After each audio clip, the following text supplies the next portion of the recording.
It was a sweltering hot August night outside the adequately air-conditioned Miracle Sports Pub. And on the TV, the New York Mets were blowing a 5-run lead in the ninth. But for two young men, there was more than just the smell of burnt buffalo wings and stale beer in the air. For tonight was boys' night out. And the promise of mischief and romance were in the air as well. Well, here's to an exciting boys' night out, Killa. Same to you, Phil. A young, horny bachelor named Phil Spector mounted his stool and ordered his stiffest drink. Another Bud Light with lime, please, bartender. Phil, who's this guy over here? What guy, Killa? Well, this guy over here in the corner with the microphone who's been talking about us. Oh, him. Oh, that's Ed, my new narrator. What? Phil went on to explain to Killicam how he had hired a narrator to follow him and narrate his everyday life. Yeah, what he said. Wow, you see the convenience? What? Phil, you hired a guy to narrate your life. Uh-huh. Just like you hired me to film your life. Uh-huh. Is he aware that he's not going to be paid? Like me?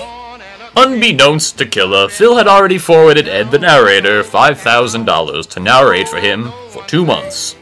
See this? I don't know how I ever got on without a narrator. Pretty soon I won't even have to talk to you, Killa. But the two friends stopped arguing there, for no real resolutions are ever reached between them. Yeah, he's right. And why would Phil spend his night in this rundown bar, you ask? This would be his only chance to meet a girl, but even he knows there's no one for him. Huh? His lack of personality, his bluish complexion, his wheels.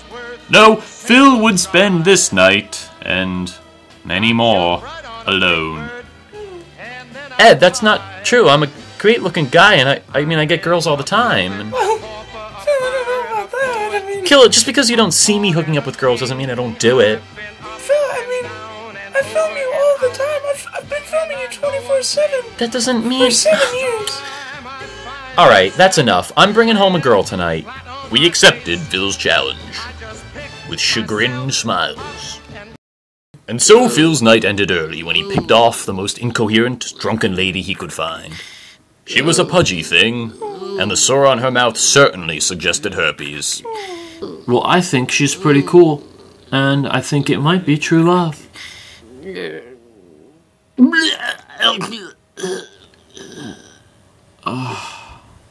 Killicam found Phil's sexual misfortunes quite comical.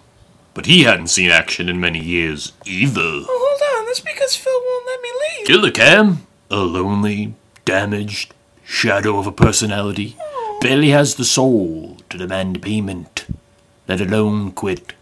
Even if he were to quit, he'd just end up as someone else's bitch. No, Killicam is just as pathetic as Phil, whether he realized it or not. Phil, this is getting ridiculous. You know what? You're right, Killa. Ed the narrator, you're fired. Ed the narrator would use this time to bring attention to the no refund clause in his contract. It's just not the same without someone actually saying the next day. I miss Ed the narrator. Phil, how can you say you miss him? All he did was talk about how pathetic he thought we were. Oh, yeah. Phil, you don't think any of those mean things that the narrator said about us are true, do you? No, I don't, Killa.